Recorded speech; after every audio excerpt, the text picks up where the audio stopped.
আপোষ নেত্রী মাওলা বেগম খালেদা জিয়া মাওলা আল্লাহ তিনি কোনোদিন আপোষ করেননি। রব্বুল আলামিন সমস্ত ঝামেলা থেকে মুক্ত করে মাওলা তাদেরকে আল্লাহ রব্বুল আলামিন আল্লাহ আমাদের কাছ থেকে চিরতরের জন্য বিদায় নিয়ে চলে গেছে। রব্বুল আলামিন আল্লাহ তাদের মাগফিরাতের জন্য দোয়া করতেছি। আল্লাহ তাদের কবরকে তুমি জান্নাতের টুকরা হিসেবে কবুল করুন। সম্মানিত এলাকাবাসী, বাংলাদেশ জাতীয়তাবাদী দলের প্রতিষ্ঠাতা চেয়ারম্যান, সাবেক সফল রাষ্ট্রপতি,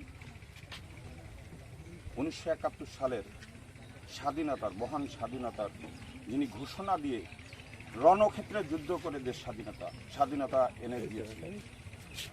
আমি প্রথমে সেই শহীদ প্রেসিডেন্ট জিয়াউর রহমানকে স্মরণ করছি এই কারণেই, উনি যখন রাষ্ট্রীয় ক্ষমতা পান উনি 19 দফা কর্মসূচির মাধ্যমে ওনার এই দেশ পরিচালনা শুরু করেন। সেই 19 দফা কর্মসূচির প্রধান যে কর্মসূচি সেটি ছিল খাল কাটা কর্মসূচি। আপনারা অনেকেই জানেন, যারা মুরব্বী তারা প্র্যাকটিক্যালে দেখেছেন। উনি নিজেই খালে নেমে উনি নিজে কোদাল দিয়ে খাল কেটে তারপরে শুরু করেছেন, আপনারাও কেটেছেন।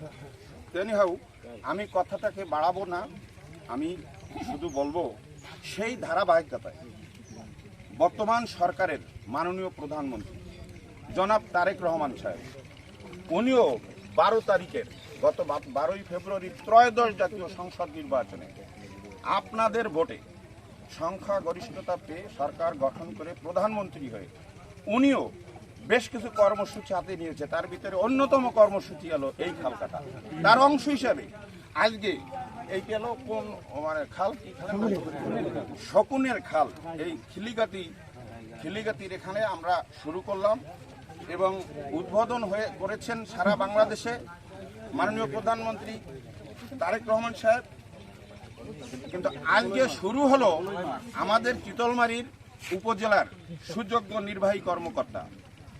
আমাদের আগামী দিনে যে আপনাদের সুখে দুঃখে বিপদে আপদে যে কোনো সমস্যায় আপনাদেরকে সহযোগিতা করবে, পাশে থাকবেন জনাবা খাদিজা আক্তার। আমাদের মাঝে আমাদের চিতলমারী উপজেলার এসি ল্যান্ড মহোদয়